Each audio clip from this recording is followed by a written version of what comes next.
جاسوس کسی بھی ملک کے لیے خفیہ ہتھیار ہوتا ہے جو کہ اس ملک اور فوج کے لیے وہ خفیہ معلومات دیتا ہے جس کی بنیاد پر کسی بھی جنگ میں فتح اور بڑے سے بڑے دشمن کو مات دی جا سکتی ہے۔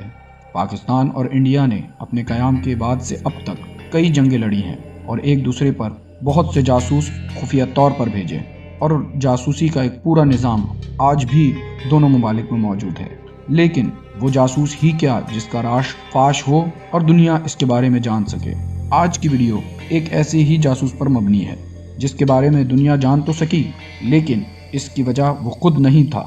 دوستوں، یہ بات ہے 1971 کی، جب ایک شخص جو کہ انڈیا کے شہر لکھنؤ کے ایک تھیٹر میں اپنے اداکاری کے جوہر دکھا رہا تھا۔ وہاں موجود ایک شخص کو اس کی اداکاری بہت پسند آئی اور اس نے اس اداکار کو کچھ لوگوں سے متعارف کروایا جو اس شخص سے یہ اداکاری ہی کروانا چاہتے تھے، لیکن یہ اداکاری ذرا سی مختلف تھی اور اسے اس میں اپنے ملک سے محبت کا ثبوت دینا تھا اور پاکستان میں خفیہ طور پر جرائم اور فرقہ وارانہ فسادات کو ہوا دینا تھا، اور اس کے متعلق اسے کسی کو کچھ نہیں بتانا تھا۔ اس کے لیے اسے دلی بھیجا گیا جہاں اس کی ٹریننگ ہوئی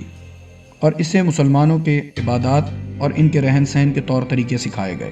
اور پاکستان کے بارے میں معلومات اور اردو لکھائی پڑھائی سکھائی گئی، اور مزید یہ کہ اس خبیث نے ختنہ تک کرا لی تاکہ وہ مسلمانوں بالخصوص پاکستانیوں میں گھل مل سکے، اور 23 سال کی عمر میں 1973 میں اسے پاکستان بھیجا گیا جہاں یہ شخص نبی احمد شاکر کے نام سے لوگوں میں گھل مل گیا اور کراچی یونیورسٹی میں LLB میں داخلہ لے لیا اور وہاں سے پاک آرمی میں بطور کمیشن آفیسر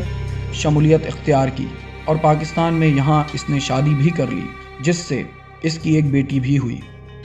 اور بہت جلد پاک آرمی میں میجر کے عہدے پر پروموٹ ہو گیا، اور یہاں سے اس نے کئی اہم معلومات انڈین ملٹری تک پہنچائے، اور انڈین میڈیا کے مطابق اس دوران کئی بار UAE کے راستے یہ بھارت بھی گیا، اور 1979 میں اس کو اندرا گاندھی نے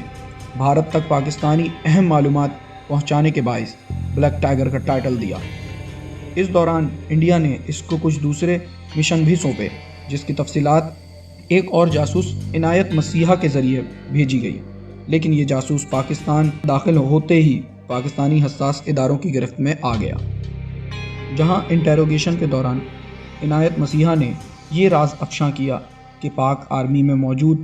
نبی احمد نامی میجر در حقیقت ہندوستانی جاسوس روندرا کوشک ہے، اور وہ ایک خاص اور خفیہ مشن ان کو دینے یہاں آیا تھا، جس کے نتیجے میں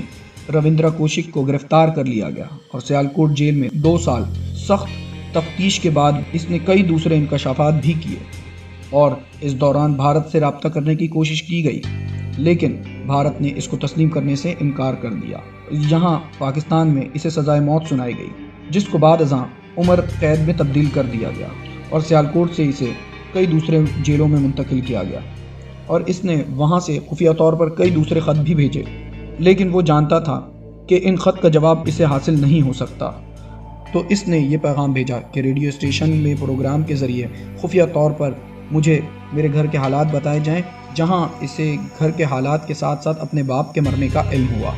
جس سے وہ بہت مایوس ہوا، اور اس کے چند دنوں بعد اس کی موت واقع ہو گئی۔ اس کے آخری الفاظ یہ تھے کہ کیا بھارت جیسے بڑے ملک کے لیے قربانی دینے والوں کو یہ ملتا ہے؟ بھارت آج تک کلبھوشن سمیت کئی اس طرح کے دوسرے جاسوس کو پاکستان بھیجتا آیا ہے جو کہ پاکستان میں بہت گھناؤنے جرائم میں ملوث رہے ہیں اور پاکستان میں فرقہ وارانہ اور نسلی فسادات کو ہوا دیتے آئے ہیں، لیکن بھارت ان تمام جاسوسوں اور دہشت گردوں کو تسلیم کرنے سے انکاری ہے، تاہم بھارتی میڈیا ان کو اپنا ہیرو تسلیم کرتی ہے۔